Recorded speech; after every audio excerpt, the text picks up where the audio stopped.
Hello there, you chose absolutely right. Tuning in to Rwanda Television News tonight. We do hope you had yourselves a great start to your week and a productive day. And now, this is what is coming up. The Ministry of National Unity and Civic Engagement has urged the youth in Nyagatare district to put much efforts in finding homegrown solutions. About 8 billion animals are killed every year for human consumption in the world, as the African continent accounts for a third of the world's livestock, which is equivalent to 40% of the continent's GDP from the agriculture sector.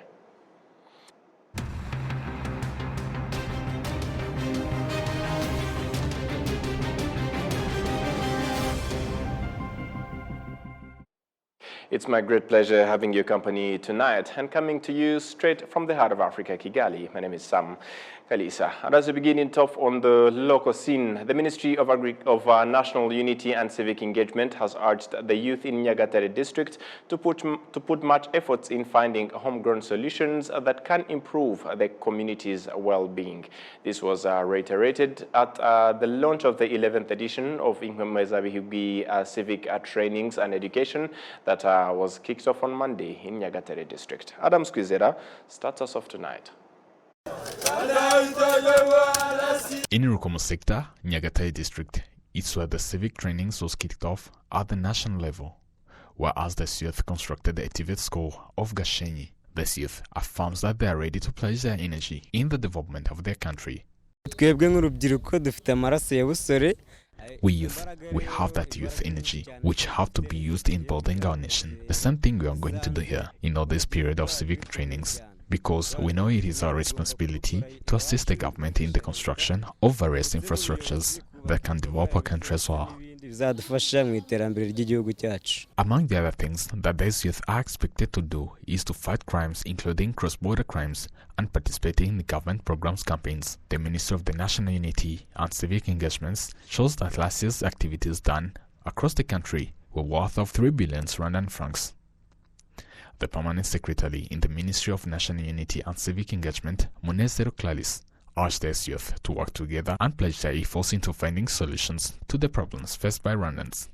Muzafata umwanya musuzume ibibazo by'umwihariko bibabangamiye nk'urubyiruko aho mutuye. You will have to assess various challenges that primarily affects you as youth in your village, in your sector, as well as in your district, and take some resolutions regarding the future of your country. We expect you to be the catalyst of the nation's development.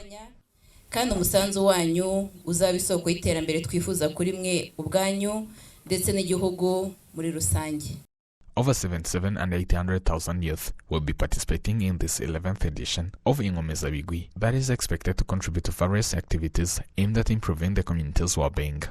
Adam Squizera, RTV News. Residents who have plots in residential areas in the city of Kigali have expressed concern over being denied construction permits due to unclear reasons. We do have the details. Some of these residents have already put construction materials in their plots, including stones and bricks.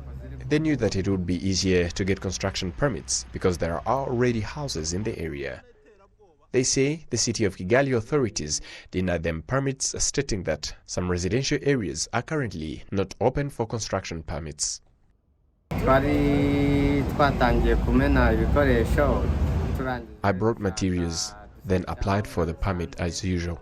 But the city authorities told us to wait for the renewed physical plan, that they did not tell when it would be exactly released. My neighbors have been constructing, so I bought materials thinking that I wouldn't face any hindrances.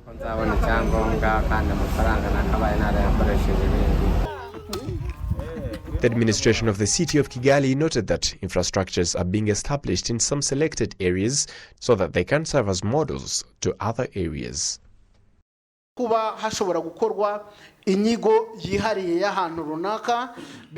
specific place might have a specific design depending on the vision or the physical plan of the city. For example, making those areas models for future construction activities. For instance, we have a Green Kigali project in the Murama and Gashadu cells in Kinyinya sector, where a specific plan will be made for that model village that is in line with environmental conservation. In that case, other activities should be put on hold until the final study is made. That applies to Massacre, where a medical corridor was planned.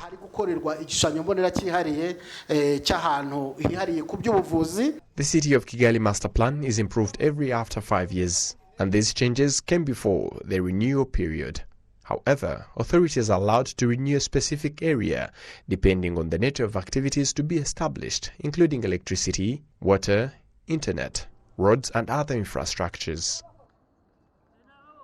About 8 billion animals are killed every year for human consumption in the world, as the African continent accounts for a third of the world's livestock, which is equivalent to 40% of the continent's GDP from the agriculture sector. Adam Squizera with the report. Human activities was demonstrated by the researchers as the major factors that caused climate change and environmental degradation, which later affects the animals' welfare. However, the experts in the animals' welfare points out a significant role these animals pledges to the community's well-being, particularly on this continent. We realize that issues of animal welfare are not taken in consideration when you're looking at development, when you're looking at environment, and even matters of human health. Unfortunately, that position could not be allowed to remain because we needed to have that connection, because we know that animals are an integral part of our environment and our lives. Over 8 billion domestic animals are killed every year for human consumption.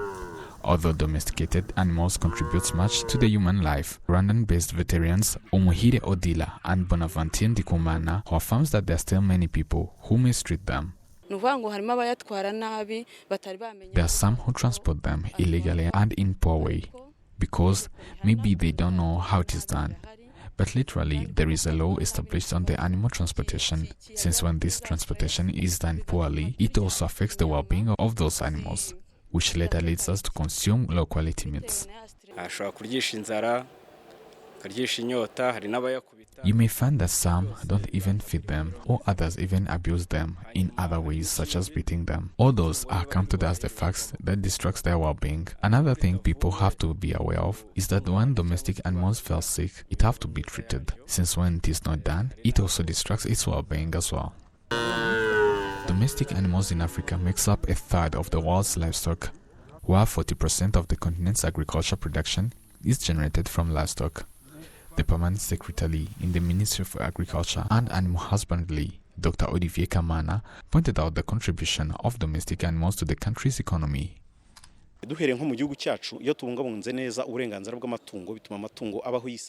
When the animals' rights are well conserved, it also impacts its production, as well as their owners benefits from that production. This also impacts the country's economy. Here I want to mean that a well conservation of animals also contributes to an increase of animals' productivity.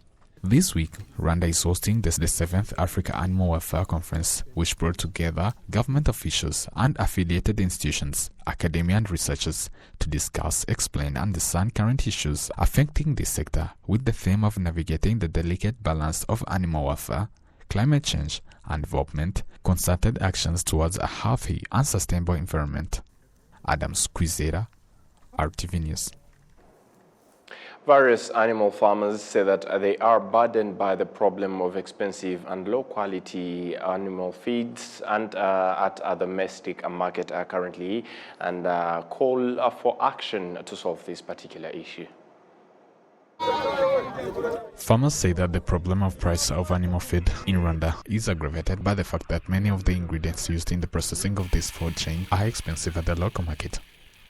The food we feed our animals is mostly related to the food that we also consume daily as humans. So as you know, its production in the country have decreased as the price also increased. This is a very big issue since it is very difficult for us to feed our animals.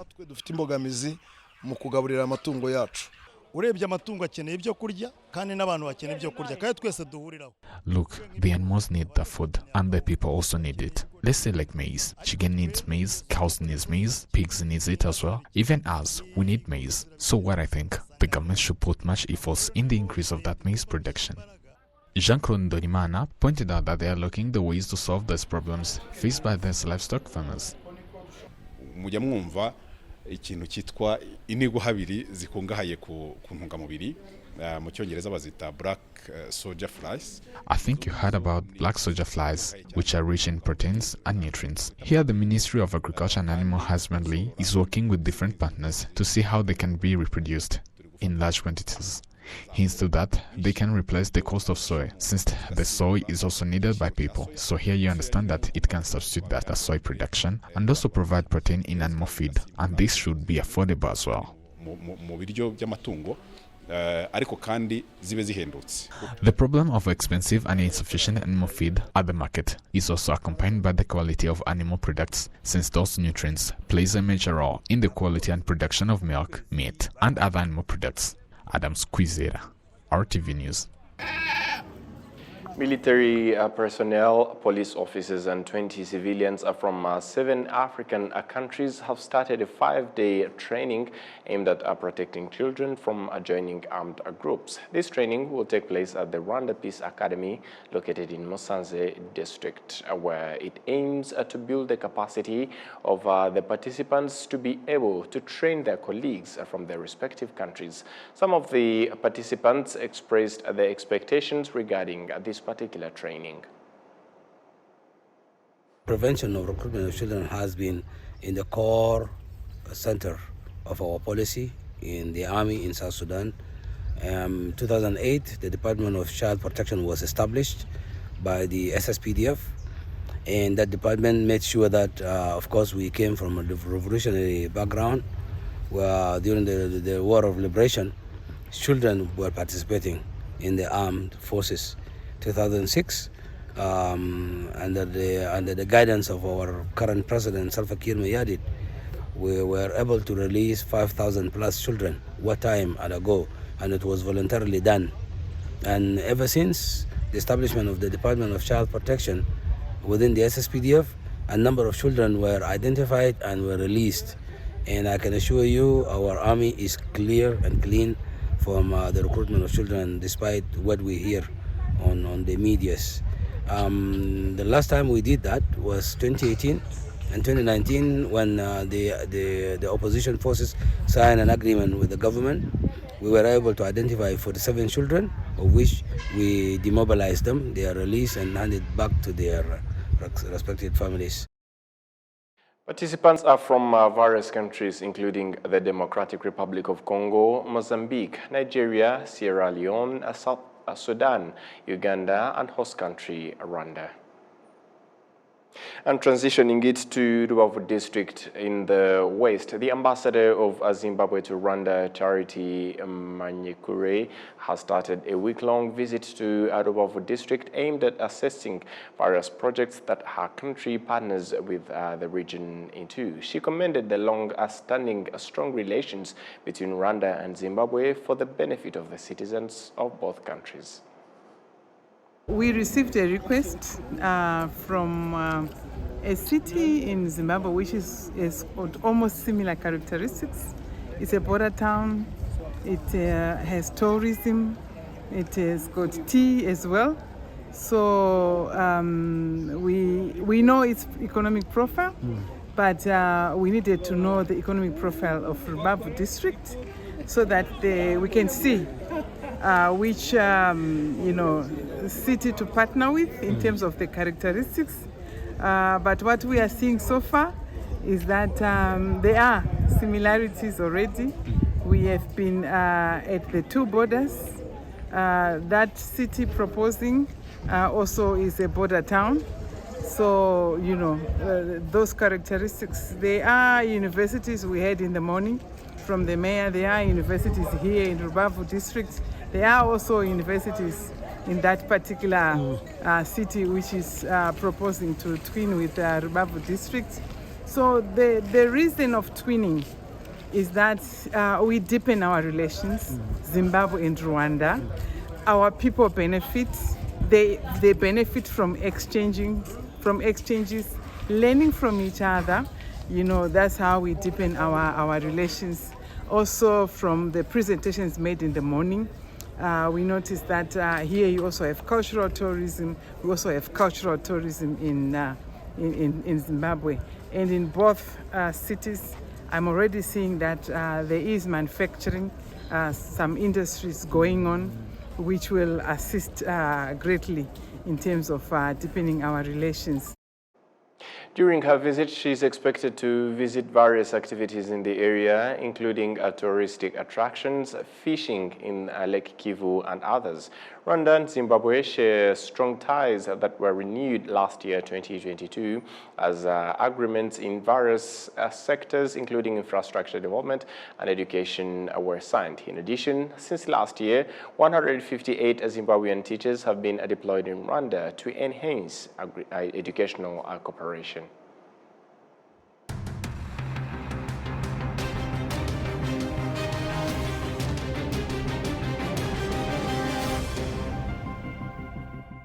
And now, on behalf of the entire news production, as well as the technical team, thank you for being with us on this edition of Rwanda Television News. Up until next time, stay safe and have a great week ahead. Goodbye.